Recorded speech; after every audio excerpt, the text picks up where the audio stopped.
Hola, buenas tardes a todos y muchas gracias por asistir a esta nueva conferencia programada dentro del ciclo O Camiño Restaurado que organizamos en la Escuela Superior de Conservación y Restauración de Bienes Culturales de Galicia para celebrar el 30 aniversario de nuestro centro. Como sabéis los que habéis asistido a las anteriores conferencias, bueno, pues pretendemos dar una visión de cómo los conservadores restauradores cuidan de nuestro patrimonio cultural a lo largo del camino francés, del Camino de Santiago, aprovechando bueno, que este año es año Xacobeo. Ya han tenido lugar las conferencias de Estella y de Burgos y nos aproximamos hoy a León con una conferencia que va a impartir Cristina Rebollo, que trabaja con la empresa Esoca, sobre la restauración de las vidrieras de la Catedral de León. Tenéis el currículum de tanto de Cristina como de Esoca colgado en la página web por si tenéis alguna curiosidad. Perdón, un momento. Y disculpadme, por si queréis ampliar la información sobre ellos. Y bueno, de Cristina me gustaría decir que Cristina es una titulada de nuestra escuela, así que pues es una especial alegría poder contar con ella, poder invitar a titulados de la escuela. Se tituló en el año 97 en la especialidad de escultura y ya muy pronto, nada más acabar de titularse, pues fue a la Catedral de León y ha desarrollado casi toda su vida profesional vinculada a la conservación de las vidrieras. Así que estamos seguros de que nos va a informar mucho y muy bien sobre el trabajo que se desarrolla allí. No quiero retrasar más su intervención, solo me gustaría recordaros que es importante que tengáis todos apagado el micrófono para que no haya interferencias y que vamos a esperar a que ella termine la intervención para poder realizar las preguntas, si os parece bien. Podréis al final pues encender vuestro micro y nos iremos organizando, o si preferís que yo os lea la pregunta, la colocáis en el chat y vamos leyendo la pregunta y Cris va contestando. Así que nada, bueno, pues muchísimas gracias de nuevo a Cris sobre todo y a todos vosotros. Cris, cuando quieras. Vale, bueno, lo primero, buenas tardes a todos y gracias por la presentación. Me hace mucha ilusión, la verdad, daros esta charla. Pues bueno, como bien ha dicho, fui alumna de la escuela y allá por la cuarta promoción y ha pasado mucho tiempo, pero bueno, sí que es verdad que tengo especial cariño a la escuela. Bueno, he organizado mi charla en 4 partes.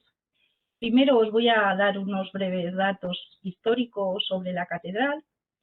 Luego hablaré de los elementos que forman la vidriera y de la técnica. Luego pasaré a narraros un poco las patologías que sufren las vidrieras. Y luego ya me meteré de lleno en el proceso de restauración. Bueno, comencemos. Bueno, como todos sabéis, la Catedral de León es de estilo gótico, de influencia francesa. Comenzó a construirse a principios del siglo XIII, pero bueno, las obras fueron paralizadas por problemas en la cimentación. Con el apoyo de Alfonso X el Sabio en 1255 retoman los trabajos y a lo largo de su historia en la catedral ha habido un montón de modificaciones. Aquí os he puesto una imagen que representa a Alfonso X el Sabio. A lo largo de la catedral lo vamos a tener representado en esculturas, en vidrieras, en muchos lugares. A mediados del siglo XIX, el estado de la estructura de la catedral estaba totalmente dañada. La mala cimentación, la calidad de la piedra de Boñar, el terremoto de Lisboa de 1755 y añadidos como la cúpula de Náveda y los pilastrones de Churribera hicieron que la catedral tuviera que ser sometida a finales del siglo XIX a una restauración integral, tanto de la estructura como de los bienes que en ella había. La restauración de las vidrieras siempre fue una preocupación, sin embargo, la laboriosa reconstrucción y consolidación de la estructura hizo que el trabajo de las vidrieras se fuera retrasando. Mientras tanto, permanecían almacenadas, las habían desmontado y permanecían almacenadas. Durante estos años trabajaron varios arquitectos. Yo solo voy a mencionar los que están de alguna manera relacionados con la intervención en las vidrieras.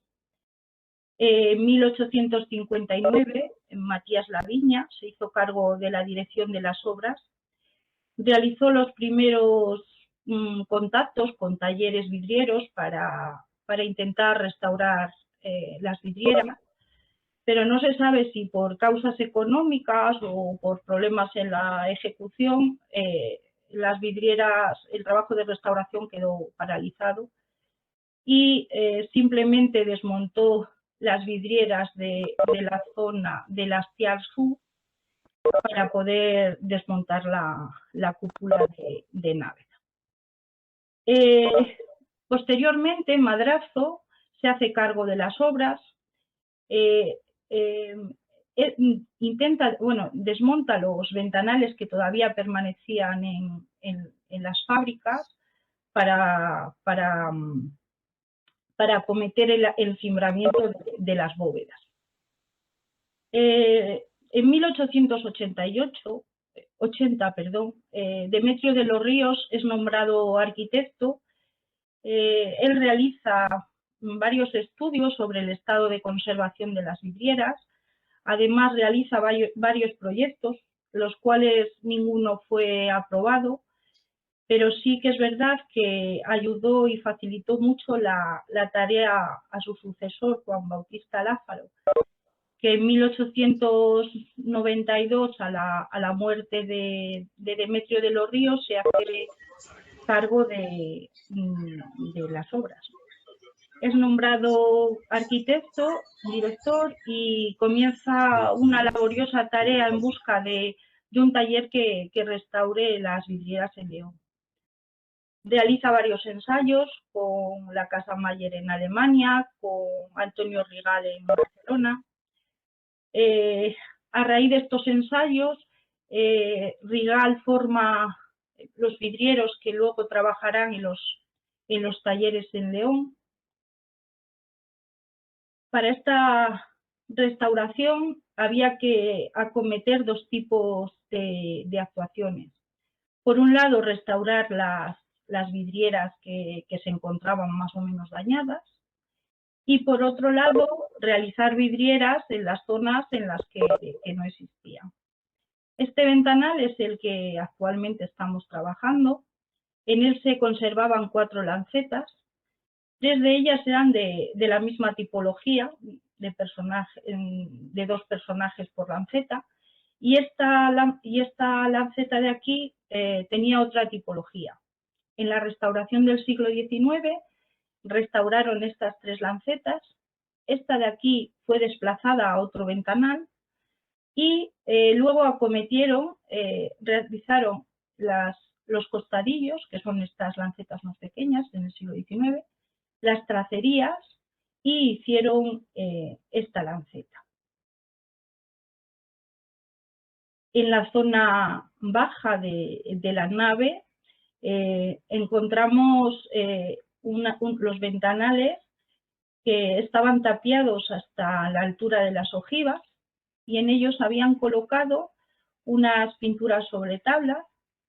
En el siglo XIX, tomando como modelo las puntas de las ojivas, que veis aquí, esto es un panel medieval, y tomando como modelo este panel, completaron el resto de la lanceta.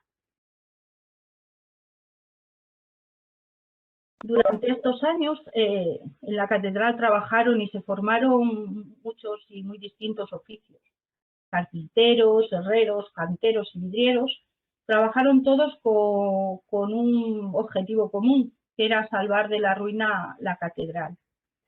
En el archivo de la catedral se conservan documentos como facturas, libros de cuenta, los cartones de montaje de la restauración de las vidrieras.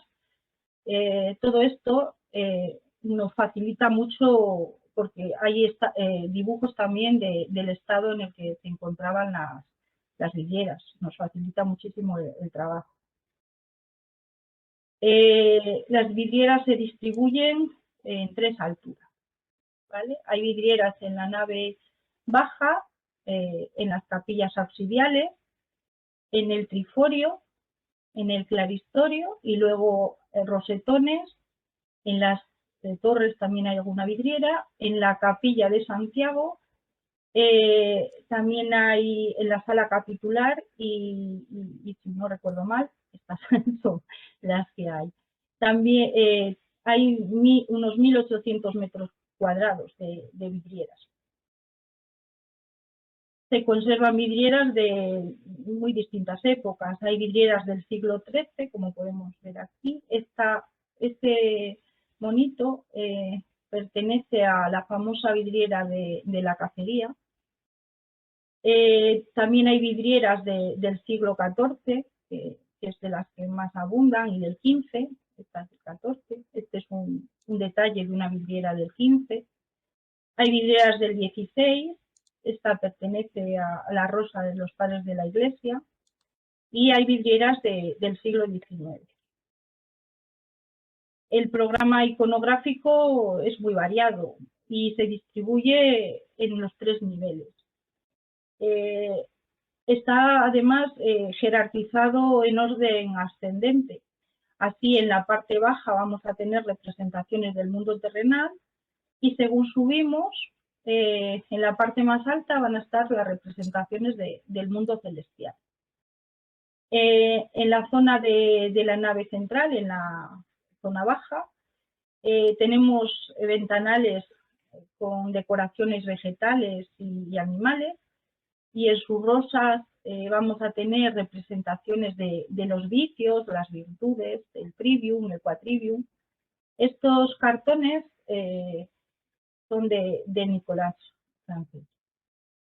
Luego también en las capillas absidiales vamos a tener representaciones bíblicas y de vidas de santos. Según vamos subiendo, en la zona intermedia o triforio, vamos a tener representaciones de escudos de provincias, de familias nobles, del clero, y en la zona de la cabecera, representaciones de arcángeles, santos. Os he puesto aquí el escudo de la provincia de Pontevedra. Seguro que alguno lo habrá reconocido, eso espero. En la zona del claristorio vamos a partir de un eje central que va a ser el árbol de Jesse, que marca el este. A su izquierda vamos a tener el norte y en el norte abundan las representaciones del Antiguo Testamento. Mientras que en el sur, que está a la derecha, abundan las representaciones de personajes del Nuevo Testamento. Hay 3 rosetones, 2 de ellos dedicados a la Virgen María y uno al Pantocrátor. Bueno, en esta parte os quería hablar un poco de los elementos que forman una vidriera emplomada. Bueno, el elemento fundamental, vamos, que sin él no hay vidrieras, sería el vidrio coloreado en masa, que lo vamos a unir por medio de perfiles de plomo y estaño y masilla. Vamos, son los 4 elementos esenciales para hacer una vidriera emplomada.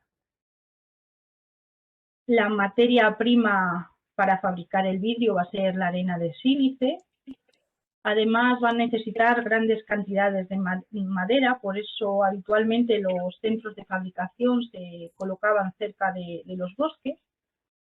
Además de estos elementos vitrificantes, vamos a necesitar elementos fundentes, como la potasa o la sosa, elementos formadores de red, elementos estabilizantes y elementos colorantes o decolorantes. Dependiendo de la manera de fabricar el vidrio, puede ser un vidrio soplado o mecanizado. A partir del siglo XIX, los métodos de fabricación fueron evolucionando y se realizaron nuevas formas de fabricar vidrio. Yo solo quiero hablar de los vidrios soplados, que son los que más hay en la catedral. Para obtener una lámina de vidrio utilizaban tradicionalmente por dos medios. Por medio de cilindros o machones o por medio de discos o ojivas. Para realizar un machón cogían en el portil una cantidad de pasta vítrea, soplaban hasta conseguir una especie de cilindro cerrado por sus dos bases, que luego quitarían y cortarían a lo largo del cilindro. Con ello, con el desarrollo, iban a obtener la lámina de vidrio. Otro método era por medio de discos o ojivas. Para realizar las cibas, el maestro soplador cogía también en el portil una cantidad de pasta vítrea, soplaba una especie de vasija aplastada y por medio de movimientos rápidos de rotación, pues conseguían, y sobre una superficie plana, conseguían obtener un disco. Este quedaba unido al portil y cuando se desprendía dejaba una huella, que esto es la huella de una fiba. A esta huella se la suele llamar ojo de buey o bullón. Esto pertenece a una vidriera de la catedral. Las vidrieras del claristorio de la zona norte, las del siglo XIV, tienen están realizadas con fibas.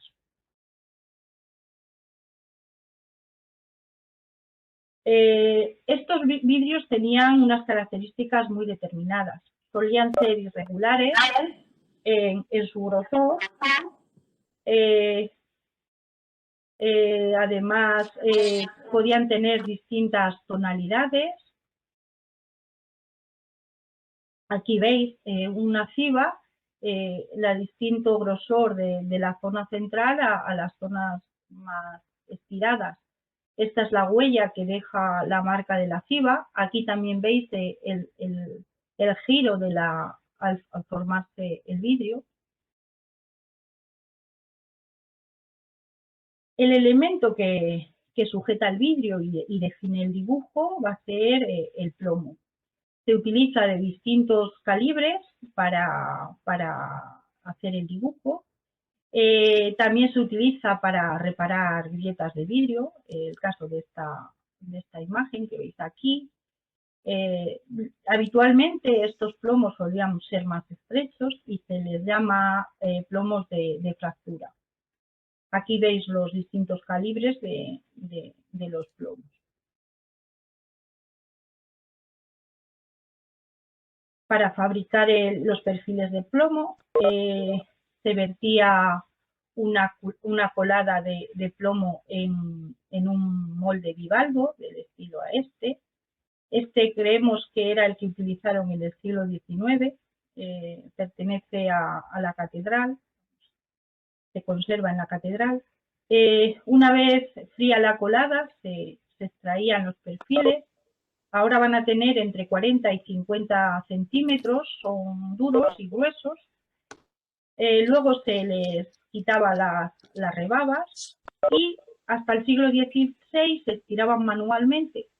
A partir del siglo XVI utilizaron una máquina que se llama perfiladora, que es como esta, que además de estirar el plomo y de hacerlo más maleable, se imprimía en el interior del alma una huella. Veis aquí distintos tipos de huellas de distintos plomos. En el punto de encuentro entre los plomos lo vamos a soldar con una aleación de plomo y estaño. Actualmente nosotros usamos una aleación de estaño 60 y 40 de plomo. El punto de fusión de esa aleación va a ser más bajo, es en torno a 180 grados.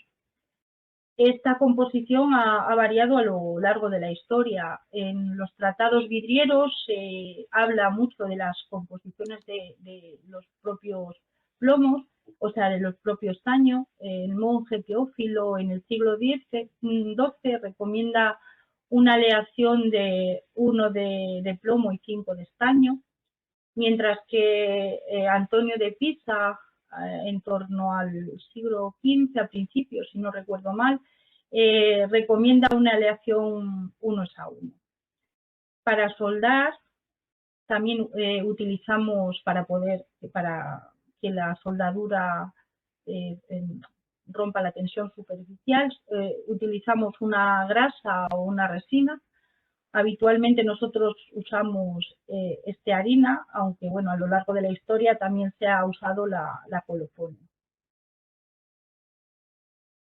Bueno, y ya por último, otro elemento para fabricar la masilla vamos a usar carbonato cálcico, aceite de linaza y un poquito de secativo de cobalto. Si queremos colorear, pues utilizaremos pigmento. Bueno, ya hemos hablado de los materiales y ahora quiero describir un poquito la técnica. Lo primero, para realizar una vidriera tenemos que hacer un boceto. Normalmente este boceto suele ser a escala reducida. Posteriormente, el cartón, se dibuja ese mismo dibujo a tamaño natural, en el que se van a representar los plomos y las grisallas. A esto se le llama cartón de vidriero. En él también solían anotar los colores de los vidrios por medio de letras, números o incluso pues, añadiendo blanco, verde.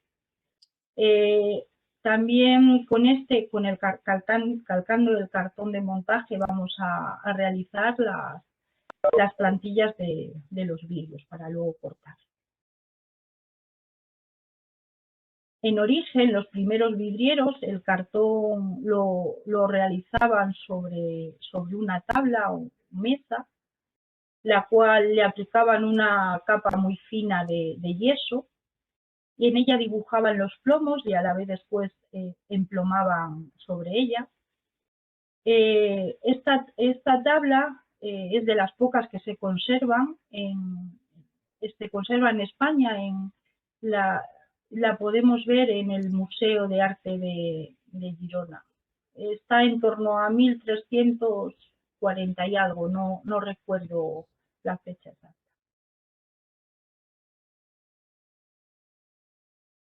Una vez realizadas las plantillas, como os dije antes, cortamos el vidrio. Actualmente utilizamos una rulina, que es una ruedecilla de carburo de tungsteno.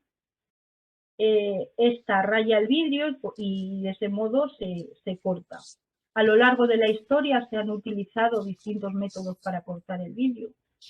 Los primeros vidrieros lo cortaban con un hierro al rojo vivo, y a partir del siglo XVI utilizaron una punta de diamante.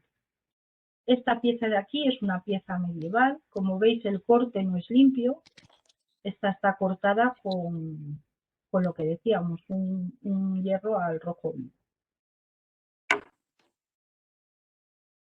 Como ya he dicho, los vidrios son de distintos colores, pero para dar la sombra, dibujar los perfiles, se utiliza las grisallas.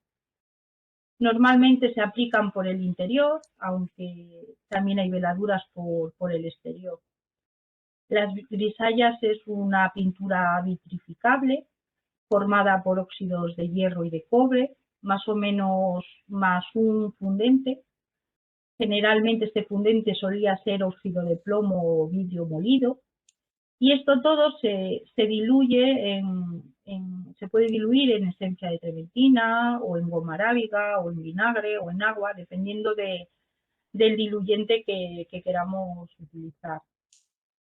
Hay distintos tonos de grisallas, desde el más claro, que puede ser un ocre, hasta el más oscuro, que puede ser un negro.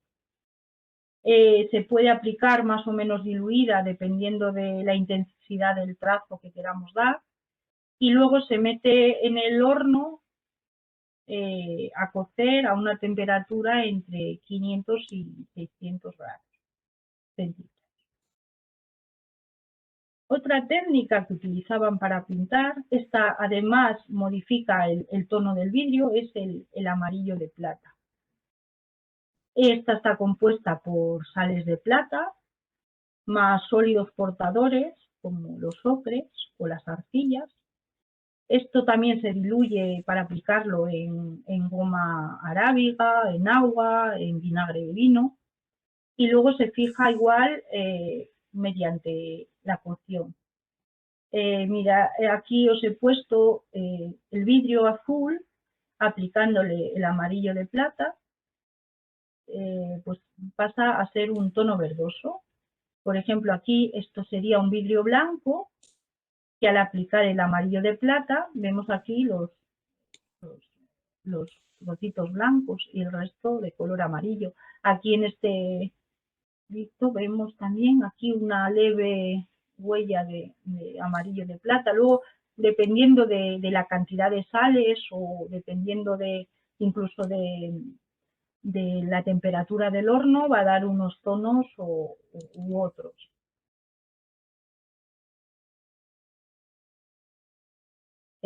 Para unir los vidrios utilizamos perfiles de plomo, y en las intersecciones pues soldamos con estaño, como ya os he dicho, con la soldadura, con una aleación de estaño y plomo. Y por último, el enmasillado. Este asegura las piezas de vidrio a la red de plomo, dándole más estabilidad y además impide el paso del agua de la lluvia. Se comenzó a utilizar a partir del siglo XVI, pero nosotros en los paneles históricos no se repone la masilla si no es estrictamente necesario. Y además se realiza de una manera muy, muy puntual, solo en las piezas que no tengan corrosión, que la grisalla esté bien y que además no estén pegadas. Y se aplica muy puntual, se levanta el ala y se introduce la masilla pues con un bisturí o un elemento para empujar un poquito. Bueno, no quería dejar de contaros un poco lo que le sucede al vidrio y sus patologías. El vidrio, como todos los elementos que conservamos, siempre tiene sus patologías y sus deterioros. Estas van a estar relacionadas con causas intrínsecas, o sea, dependiendo de su composición, o ajenas a él. Ajenas a él podemos tener pues eso, causas por presencia de químicos, por presencia biológica. Vamos a desarrollar un poquito cada elemento que forma la vidriera, sus propias patologías. La principal patología de degradación va a ser la corrosión. La composición del vidrio es uno de los factores más importantes para su estabilidad. Así puede haber vidrios de una misma época que les afecte la contaminación y a otros no. La estabilidad, o sea, va a ser la época no va a ser el indicativo del estado de conservación, sino la composición. Por eso una vidriera antigua no tiene por qué ser la peor conservada. En la catedral podemos observar que hay vidrieras del siglo XV que están peor conservadas que las vidrieras del XIII o del XIV. La estabilidad entonces va a estar relacionada más con el contenido de sílice, con el contenido de potasio o con el contenido de sodio. Así, una vidriera que tiene un contenido inferior al 60% de sílice y además no tiene otros elementos formadores de red, como podría ser el peróxido de fósforo, va a ser un vidrio muy inestable. Otro factor fundamental que afecta a la estabilidad, como os he dicho, también es el contenido de potasio. En el Instituto de Conservación Getty tomaron muestras de 23 vidrios de los ventanales altos de la catedral para analizar y clasificar los tipos de vidrios. Y ellos los clasificaron en 3 tipos. 2 de ellos, los 2 primeros, van a ser unos vidrios con un contenido de sílice en torno al 60% y además con alto contenido en potasio. Estos vidrios van a corresponder cronológicamente a los vidrios del siglo XIII y del siglo XIV. El tipo 3 van a ser unos vidrios con un contenido en sílice muy bajo, por debajo del 60, incluso por debajo del 50, con un alto contenido en potasio y estos corresponden a la mayoría de los vidrios de los ventanales del siglo XV. Por otro lado, los vidrios con alto contenido en sodio van a ser unos vidrios muy estables. Estos se obtenían con las cenizas de la barrilla. Los podemos encontrar además en épocas muy distintas, desde los vidrios romanos a los vidrios renacentistas. Nosotros en la catedral, los del 19 también son de este tipo.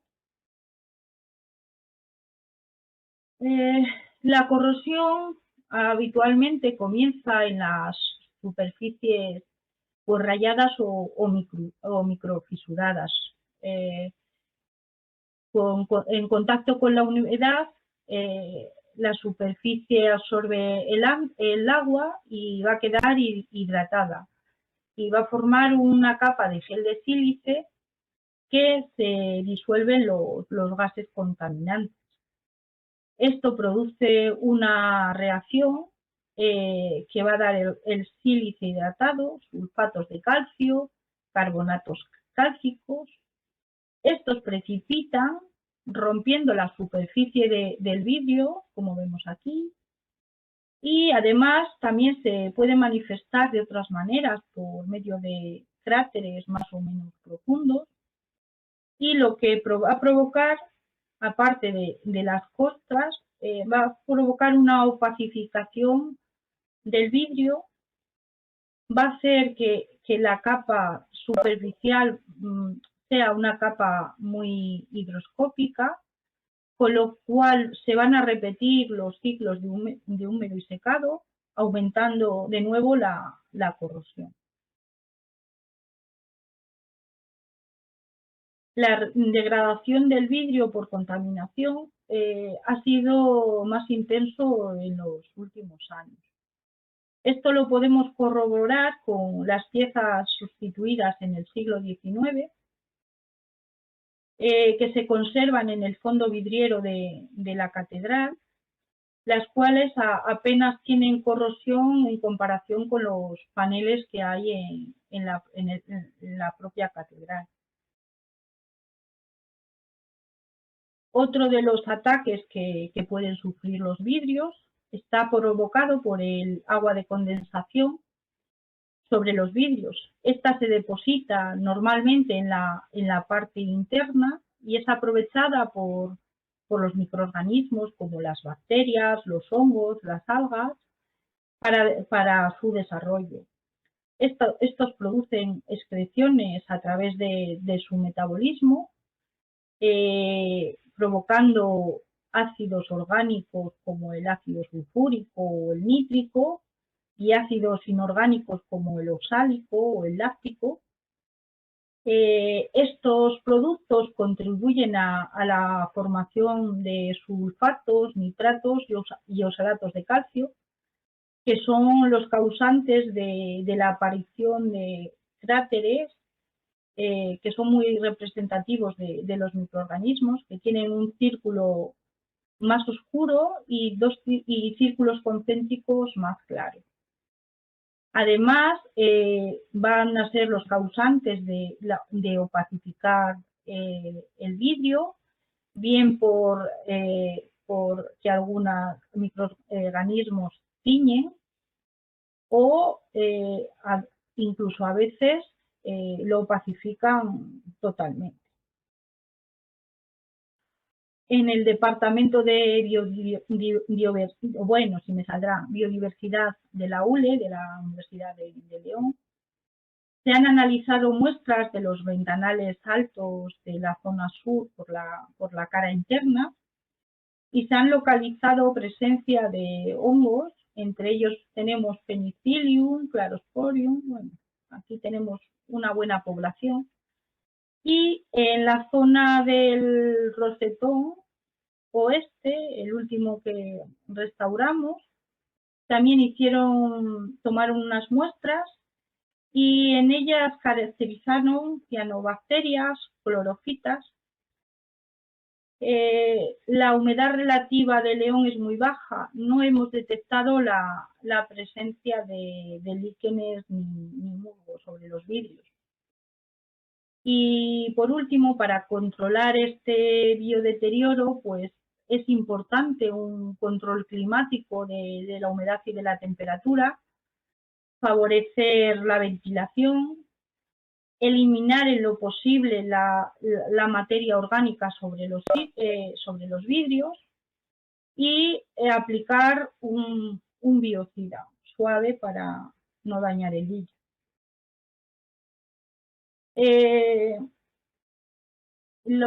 Las microfisuras se pueden provocar por distintas causas, por las propias tensiones que tiene el vidrio a la hora de fabricarlo o por los microorganismos que atacan microfisurando los vidrios, si veis dos casos. Otro de los fenómenos, para mí el más complejo que se produce en los vidrios es el fenómeno del enmarronamiento. Este se manifiesta cuando, por la acción prolongada de la luz ultravioleta, los vidrios que tienen manganeso pueden sufrir fotooxidación, provocando cambios de color, o pueden producir oxidaciones, provocando manchas oscuras sobre el vidrio, lo que impide la propia lectura. El óxido de manganeso se podía encontrar presente como impureza, probablemente por las cenizas que se empleaban como fuente alcalina, o también lo podemos encontrar como de colorante y para hacer los tonos rosas, o como decolorante para hacer el vidrio incoloro. Esta es una pieza de la catedral que está en la zona sur de la catedral, en la zona alta. Este ha sufrido un proceso de fotooxidación con cambios de colores. Lo veis aquí, tenemos violeta, blanco, marrón por el otro lado.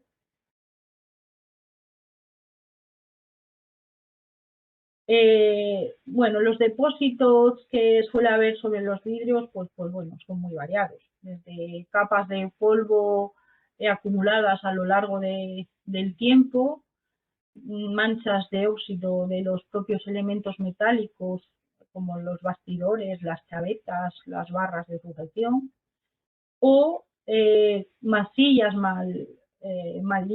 que las limpiaron mal cuando hicieron el panel, sus escurriduras, o sobre la propia superficie. Los deterioros que sufren las grisallas normalmente no suelen tener corrosión en la grisalla, quizás por la composición de las grisallas, que tienen óxido de plomo en su composición, hacen que la corrosión sobre ellas no les afecte. Sí que es verdad que al propio vidrio sí le puede afectar, puede haber grisallas con corrosiones subyacentes en la parte debajo de la propia grisalla.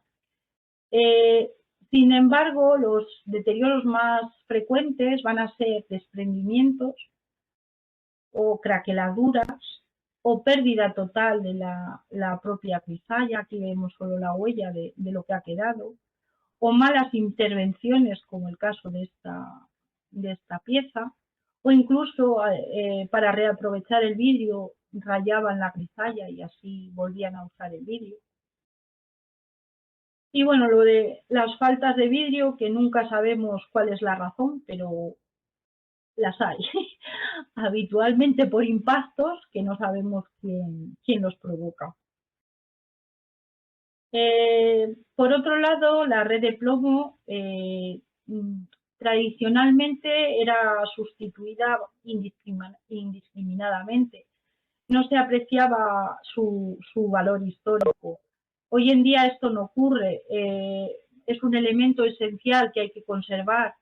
Nosotros solo hemos sustituido la zona del rosetón oeste, los cuales los perfiles estaban muy agrietados, aparte era un plomo muy blando, había perdido toda la consistencia, no podíamos soldar porque apenas tenía ala y las almas estaban totalmente rotas. Luego sí hay tiempos, puedo poner un vídeo de cómo estaba el plomo, pero bueno, de momento creo que voy un poco escasa de tiempo. Los deterioros pueden producir por distintas causas, por estar en contacto con la humedad, por cambios de temperatura, de dilatación o contracción, porque tengan más o menos impurezas que van a influir mucho en la estabilidad del propio plomo. Y esto todo puede producir grietas de plomo, abombamientos, deformaciones por impacto o corrosiones bueno, depende si está en contacto con algún mortero o algún cemento, a veces pues también tiene corrosión. La presión y el viento también es otro de los factores muy importantes que sufren las vidrieras. Y ahora ya voy a comenzar con el proceso de restauración. Cuando comenzamos la restauración de las vidrieras de la parte alta, pues una de las preocupaciones era no entorpecer ni el culto ni el funcionamiento de la catedral. Por eso se diseñó una gran plataforma, como veis aquí, que va apoyada en los triforios, está formada por unas cerchas metálicas en las cuales se apoyan una superficie de madera y sobre ella se montan los andamios para acceder a los ventanales. Esta plataforma se va moviendo a lo largo de las naves para realizar el resto de los ventanales. Os he puesto estas fotos porque me parecen maravillosas. Son de la restauración del siglo XIX y de los andamios que los restauradores sufrieron, porque desde luego no creo que lo disfrutaran, subidos a esos andamios. Por otro lado, es importante conocer las intervenciones que se han realizado en las obras. Cuando vamos a cometer una restauración, acudimos siempre al archivo a buscar la documentación que está sobre esa obra.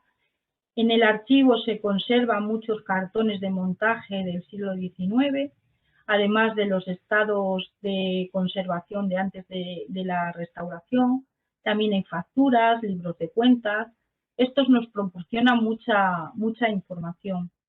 Gracias a la documentación conservada del siglo XIX, cuando restauramos el rosetón, pudimos documentar que dicha intervención fue realizada por Antonio Rigal en Barcelona. Una vez terminada la restauración, pues lo devolvemos al archivo. Cuando comenzamos cuando subimos por primera vez al andamio, hacemos un estudio preliminar. Primero numeramos los paneles siguiendo los criterios del Corpus Literarum. Luego comprobamos el estado en el que están las grisallas, si hay que prefijar alguna, y aseguramos los elementos que puedan estar, que corran peligro de desprendimiento. Se comienza quitando las mallas de protección y se comienza a picar siempre de abajo hacia arriba. Primero vamos a quitar los morteros y luego se retiran las mastillas de las pletinas y se quitan las barras de sujeción. Y se extrae el panel, se introduce en el embalaje y lo trasladamos al taller. En el vano colocamos un cerramiento provisional. El taller está muy cerquita de la catedral y una vez en el taller los extraemos de las cajas, lo pesamos, lo primero que hacemos a su llegada. Luego le hacemos un estudio fotográfico con luz transmitida y reflejada por el interior y por el exterior y los almacenamos en posición horizontal en unas bandejas, como veis aquí. Los paneles que tienen deformaciones o abombamientos, les aplicamos un calor suave y uniforme y peso para intentar conseguir su planitud. Una vez conseguida la planitud, los calcamos en un acetato para conseguir obtener la red de plomo para luego realizar la documentación. La documentación consiste en 2 fichas. Tenemos 2 fichas del estado previo y la intervención que hacemos. Esta va acompañada de unos gráficos que realizamos con la red de plomo, en la cual anotamos las corrosiones que tienen los vídeos, si tiene cráteres, el estado de cómo se encuentra la pintura, está deteriorada, si está suelta, la cronología de cada pieza y nuestra intervención. En él anotamos pues si hemos fijado alguna pieza, si hay algún vidrio roto y lo hemos pegado, si hemos cambiado un trocito de plomo. Antes de comenzar a limpiar, tenemos que comprobar bien el estado de las grisallas. Y si es necesario, porque hay alguna, como veis aquí, desprendida, pues la fijamos con Paraloid al 6% en un disolvente orgánico.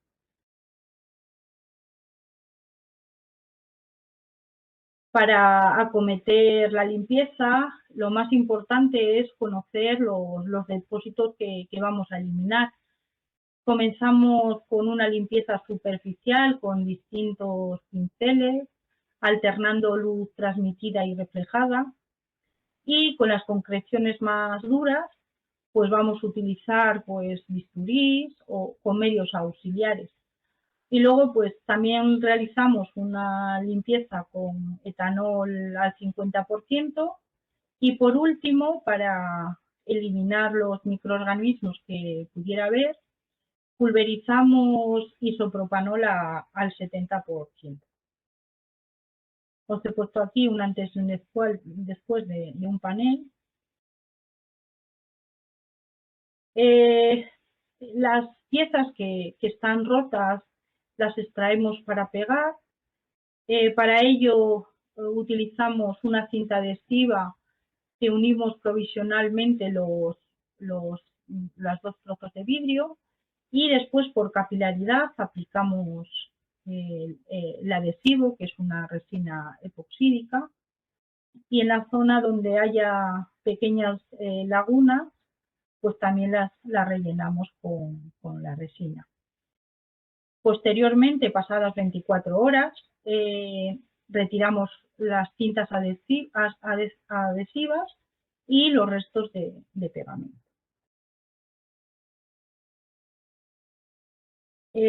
Una vez pegado, pues realizamos los retoques. Para ello utilizamos Paraloid P72 con pigmentos en torno al 15% más o menos. Y luego es importante que los pigmentos sean transparentes o semitransparentes, porque si quieres realizar una laguna y el pigmento es opaco, no va con luz transmitida, no va a quedar una mancha, no se va a ver transparente. Además es importante a la hora de retocar alternar la luz reflejada con la transmitida para comprobar que ambas entonaciones están correctas, que no por un lado pueda quedar con luz reflejada pues que se vea muchísimo, que destaque, o al revés, que no quede entonada con luz transmitida y sí con reflejada. Hay que cotejar, es de las partes quizás más complicadas de nuestro trabajo. Cuando cuando la laguna es muy grande, pues no lo hacemos con la resina, lo hacemos con un vidrio. Para ello hacemos varias muestras. Estos vidrios van datados y además estos vidrios nunca los unimos pegándolos a la pieza original. Para ello utilizamos varios métodos. Este es el método de Tiffany, el cual ponemos esta cinta, que es una cinta adhesiva, en ambas piezas y luego se suelda con estaño. O por el método tradicional, con perfil de plomo más estrecho. Igual es una pieza que hay que datar, aparte de datarla en la propia documentación. Estos son técnicas totalmente reversibles, en cualquier momento las podemos sustituir.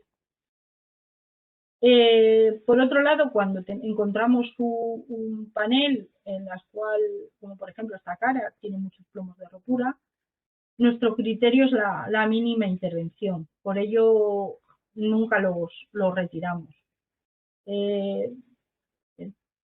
Puede correr peligro el resto de las piezas si pretendemos extraer esto.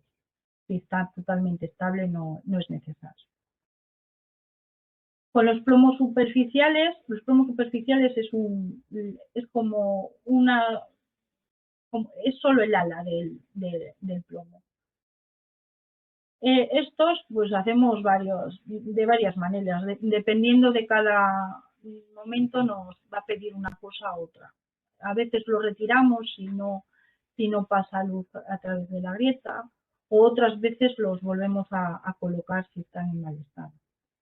Cuando encontramos precintos de masilla, este era un recurso que solía utilizar el vidriero cuando estaba en el andamio y se le rompió una pieza, pues ponía un pegote de masilla. Normalmente estas piezas suelen estar hechas añicos, con lo cual las extraemos para pegar. Una vez pegadas, retocadas, pues se reincorporan al taller, al panel. Además, si hubiera grietas de plomo, pues soldamos las grietas de plomo. esta quizás es la parte más importante de nuestro trabajo, que es el sistema de acristalamiento. Es crucial para la conservación de las vidrieras. Antes las vidrieras se protegían simplemente de los impactos colocando unas mallas metálicas. A partir del siglo XIX comenzaron a utilizarse los sistemas de acristalamiento. Se han utilizado distintas formas de acristalamiento basándose en la ventilación, pero el que mejores resultados ha dado es el acristalamiento isotérmico. Para ello se realizan unas pequeñas modificaciones en la localización de los paneles. Originalmente el panel iba colocado aquí. Ahora en esta posición va a ir el vidrio de protección y los paneles se avanzan hacia el interior de la catedral por medio de unas pletinas y van colocados suspendidos en un bastidor de acero inoxidable. Estos dos se separan en torno a 10 o 7 centímetros para que circule el aire, para hacer el efecto chimenea, o sea, para que por diferencias de temperatura de arriba y abajo, pues circule el aire y se provoque la ventilación. En la catedral se hicieron un estudio colocando unos vidrios sensores en 3 posiciones, una en la posición en la calle, otro vidrio sensor en las posiciones en la cámara de ventilación y otro por el interior de la catedral. Los resultados fueron sorprendentes. El vidrio, o sea, el vidrio sensor que estaba al exterior había provocado toda esta corrosión, mientras que en los vidrios que estaban en las posiciones 2 y 1 apenas habían sufrido corrosión. Los vidrios de protección van sellados en las horizontales, en los bastidores con masilla y en las verticales con mortero, siendo herméticos a la entrada de agua y ventilando, como ya he dicho, por el interior de la catedral. Para evitar esto es para evitar la condensación sobre la propia vidriera. Ahora, si hay algo de condensación, se va a producir en el propio vidrio de protección. Y si se produce esa condensación, pues hay un sistema de evacuación en la parte inferior. Nosotros utilizamos un vidrio laminado 3+3, resistente a impactos, con una capa de butiral de polivinilo, es antirreflejo y además tiene un filtro de ultravioletas. Ahora, bueno, aquí os he puesto unas imágenes de cómo realizamos las plantillas para hacer los vidrios de protección. Y además tenemos que hacer otras plantillas porque ahora los paneles van a ir con un bastidor alrededor, como una especie de marco metálico. Para realizar, como he dicho, el acristalamiento isotérmico, el panel va a llevar estas modificaciones. Se le va a colocar un marco de latón y se le van a añadir, si fuera necesario, más barras y sobre todo más puntos de sujeción. En las verticales y en las zonas que están en contacto con la piedra se le va a añadir un plomo laminado, que esto va a facilitar luego el efecto chimenea.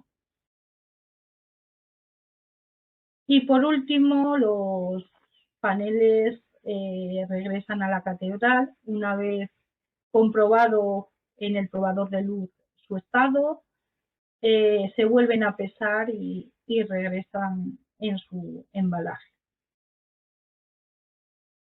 La instalación de los paneles ahora mismo es muy sencilla, a base de pletinas y de tornillería. los paneles van encajándose como si fuera un puzzle y eso. Y por último, el plomo laminado, como os he dicho, va a ser de cerramiento para que no entre luz en los paneles y además va a permitir que se realice el efecto chimenea. En la parte inferior dejamos abierto y en la parte superior para que se provoque la circulación y favorecer la ventilación. Además, en la catedral se han realizado unas aberturas en las zonas de las intersecciones de los nervios de las bóvedas, en las zonas de los punzantes, para que también por ahí se provoque la ventilación. Y por último, por causas estéticas y tradicionales, volvemos a colocar las mallas metálicas.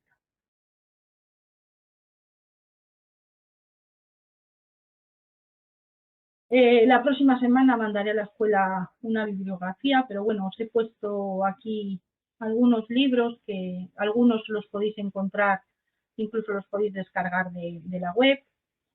Otros son maravillosos, que bueno, este es un libro que acaban de publicar sobre la restauración de la catedral, realizada por Juan Bautista Lázaro. Bueno, hay muchos que yo creo que os pueden servir si os ha gustado el tema. También os he puesto la página web de la Asociación de Restauradores Conservadores de Vidrieras. Es maravillosa, podéis encontrar un montón de documentos y mucha información. Y por último, quería dar las gracias a mi compañera Begoña Morar por su ayuda para realizar esta conferencia, al Cabildo Catedralicio, a ESOCA por proporcionarme la documentación fotográfica y a Jorge Díez Olaya por facilitarme y ayudarme con la documentación. Y ya, por último ahí. Bueno, espero que os haya gustado y si tenéis alguna duda, pues no dudéis en preguntarme o escribirme. Os he puesto aquí mi correo si queréis hacerme alguna consulta. Muchas gracias. Bueno, muchas gracias, Cristina. Ha sido maravilloso, ha sido una clase magistral porque has tocado todos los palos en la escasa hora que te hemos dado que hasta me da pena. O sea, desde la historia, técnicas, materiales, patología, documentación, intervención, conservación preventiva, no ha faltado nada. No sé cómo lo has hecho. Me ha costado, me ha costado. Estoy seca. Sí, sí, sí, la Bueno, verdad es que ha sido increíble. mientras os haya servido. Sí, desde luego que sí. O sea, unas fotos maravillosas, porque además, claro, es que tratáis unas vidrieras de una calidad que Claro, son... es que, bueno, la catedral es eh, es lo mejor en vidrieras, no es que lo diga yo, lo dice mucha gente. Para mí es la mejor, pero bueno, luego ya Estupendo. sabes, hay un poco de todo. Mm.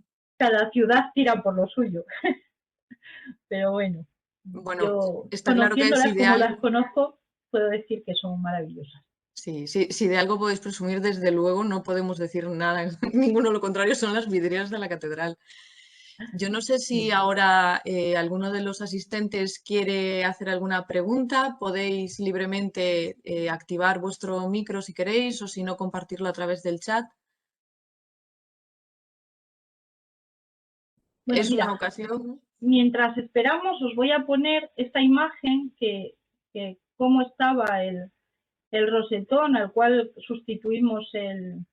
Bueno, no es... Ay, no me grabo el vídeo, esperar, es que creo que... Ah, sí, de cómo estaba la estructura del plomo del rosetón, que es el único que hemos sustituido los plomos, que nunca nos había ocurrido que unos paneles estuvieran así, o sea, esto fue, vamos, no pensamos que íbamos a ver un ventanal así, lo que no sabemos es cómo se mantenía el propio rosetón ahí subido, de cómo estaba.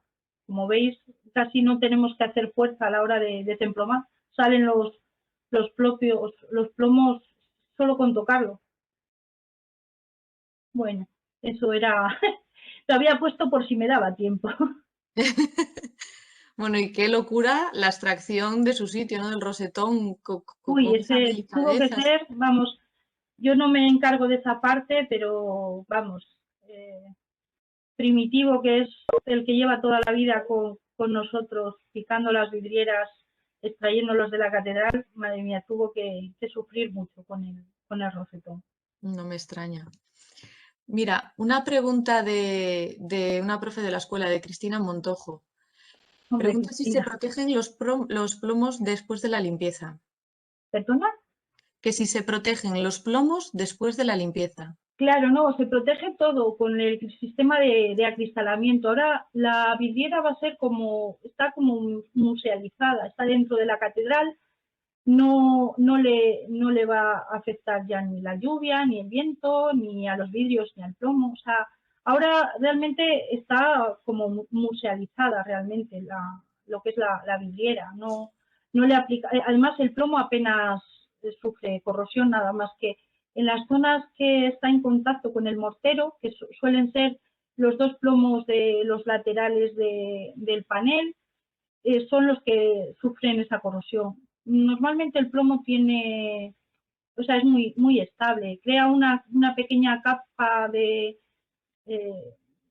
corrosión, pero que a la vez protege, o sea, esa capa no llega a deteriorar el plomo.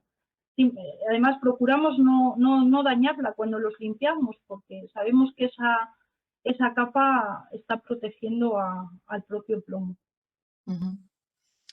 Mira, otra pregunta, esta vez de Sonia Seco. ¿Qué resina epoxi utilizáis para la adhesión y reintegración? Araldit 2020, es una marca comercial, bueno, hay varias. Nosotros siempre hemos usado esa. Da buenos resultados. A mí la verdad es que me parece que es bastante buena. No amarillea apenas. Bueno, Ujú. la verdad es que llevamos muchos años usándola y no hemos notado, hemos hecho pruebas de dejar, bueno, restos de la resina a la luz colgados en la calle y los hemos comprobado en los veintitantos años que llevamos y la verdad es que están bastante bien, no han amarillado apenas. Ujú. Mira, pregunta Ana Carranza que si aguantan los retoques de pintura con paraloid y pigmentos. Sí, porque ahora, o sea, una vidriera que no está cristalada no la puedes retocar, pero una vidriera bueno, que está como musealizada, los retoques, vamos, yo no he notado que, además, tampoco son muchos retoques, o sea, realmente son las grietas y hay muchas que, bueno, a la altura en la que se encuentra, pues tampoco, no es lo mismo ver una vidriera en un museo que ver una vidriera a la altura que las estamos observando. Pero bueno, yo no creo que, que sufra, porque bueno, el acristalamiento es que realmente protege la vidriera. Es vamos, aunque no hiciéramos nada en los ventanales y simplemente los acristaláramos, sería suficiente. Vamos, una conservación preventiva, bueno, hombre, está bien quitar todas las costras porque, bueno, esas son microscópicas y como todos sabemos, la humedad provoca lo que provoca y la contaminación. Pero bueno, el sistema de acristalamiento la verdad es que da muy buenos resultados y además está muy estudiado, lleva muchos años ya en muchas catedrales utilizándolo. Nosotros llevamos 24, 25, no recuerdo bien, no sé. Bueno, llevan, ya hay bastante, no sé si en el 94 hicieron los primeros, yo no estaba en las primeras, yo empecé en el 97 en la catedral. Pero bueno, yo creo que el acristalamiento está súper, bueno, además el corpus lo recomienda, vamos, es como el mejor sistema que hasta el momento podemos hacer para conservar las vidrieras. Bueno, y ya tienes una experiencia bueno, tienes una distancia, una visión global de los tratamientos que ya te da para opinar tranquilamente según tu propia experiencia. Bueno, lo que pasa que a veces en cuando estás trabajando te afecta lo del día al día y a veces Claro. hay cosas que no las piensas hasta que no, bueno, pues te ves implicada en organizar una, una charla tipo esta. Y entonces es cuando dices, madre, pues eso lo hicimos en aquel momento. Y pues, la verdad es que sí, llevamos muchos años ya trabajando en la catedral. Qué maravilla. Mira, hay otra pregunta que la realiza María Lago. Pregunta si hay alguna escuela actualmente en la que se pueda hacer la especialidad de restauración de vidrieras. En España nada, No. olvídate. Y querían, bueno, se está intentando, porque en León hay una escuela de vidrieros que enseña, es un módulo superior de vidrieras, pero en el cual no hay restauración de vidrieras. Además, en esa misma escuela hay eh, el módulo de restauración de pintura, o sea que ¿por qué no se ha puesto el módulo de restauración de vidrieras? Que en León de eso tenemos mucho y sería interesante que se hiciera una escuela de restauración de vidrieras. Fuera de España, pues hay algún máster en York, que yo sepa. Había una escuela, pero ya la han cerrado en Bélgica. Creo que la han cerrado, ¿eh? Creo que las últimas noticias me llegaron que ya no estaba. En Francia creo que hay algo más, pero nada, en España de momento nada. A ver, si se consigue, bueno, está la asociación de conservadores, Arcobe. restauradores de vidrieras que, bueno, está intentando pues que esto de alguna manera se realice pues eso como estudios, porque Mm. al final nos tenemos que formar pues leyendo, yendo a congresos y moviéndote un poco, porque no hay manera de formarte aquí en España. Sí, de forma específica todavía no se considera una especialidad y entonces no está Claro, implantada en ninguna escuela. Entonces, incluso pues podían, yo qué sé, en los planes de estudios meter en la parte de, pues yo qué sé, es que tampoco sé, pero en pintura. O sea, no deja de ser una pintura sobre vidrio, meter una parte en sobre realidad vidrieras. es un tema muy interesante y muy complejo y que se propone desde Arcobe que se cree una Sí, especialidad que sea restauración de vidriera, sí, porque es sí, cierto que en las especialidades en las escuelas se imparte vidrio pintado, se imparte en eso, bueno, en la parte de pintura, en arqueología también tocan el vidrio, pero claro, arqueológico. claro, es que no es lo Y la mismo. vidriera, que como hemos visto, como lo has expuesto maravillosamente, que es muy compleja, con mucha variedad de técnicas y de materiales a lo largo de los siglos, pues requiere probablemente una especialidad propia. Sí, Si no me hombre, sería equivoco, lo suyo, pero bueno, mm, ante la falta de especialidad, pues bueno, a lo mejor pues poner en el plan de estudio un apartadito de meter un poco que la gente conozca un poco, que cuando les mm, llegue a sus manos una vidriera sepan cómo actuar cuando te llega, porque bueno, luego al final el día a día te llega una vidriera y la gente pues hace verdaderas burradas cuando no claro. conoces lo que tienes entre manos. Mm. Entonces, bueno, eh, en nuestras manos no está, está en manos de los que dirigen nuestra educación, a ver si hay alguno sensato. Y Bueno, bueno, yo no creo quiero hablar. que con las asociaciones profesionales que están haciendo su Sí, labor yo de creo que al final difusión lo y conseguirán. Sí. sí, probablemente. De momento ya Además, hace también. Fernando Cortés quizá no está ahí dando mucha caña Mm, y yo creo que al final esto seguirá adelante. Yo creo que sí. De momento, como mínimo, hace una extraordinaria labor de difusión de Muchísimo. O sea, la yo estoy especialidad. agradecida a la asociación, vamos, madre mía, qué de documentos publican, qué de Sí. imágenes, o Están sea, compartiendo información continuamente, sí. continuamente. Sí, sí, sí, sí.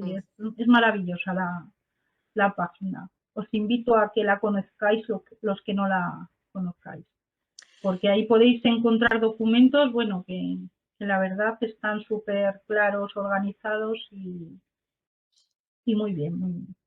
Está muy bien la asociación. Víctor Borges comparte con nosotros a través del chat una web con información. Lo digo por si alguien quiere cogerla antes de que cerremos la charla. Ujú. Y no sé si Víctor, alguien saludos más. desde España. Ay, Sí, bueno, o sea, muchísima gente te felicita por la charla y no sé si alguien más quiere decir algo. bueno, pues nada, si tenéis alguna duda, ahí os dejo mi correo y no dudéis en preguntarme lo que queráis.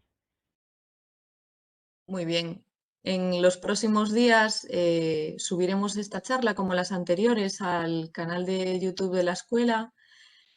Y bueno, ya os avanzo que en mayo tendremos otra conferencia de este ciclo que tratará de una intervención de urgencia que se hizo en una pintura mural en una iglesia de Triacastela, que estará a cargo de la restauradora Dolores Lago. Y bueno, en breve pues tendréis la información sobre la cita en nuestra página web.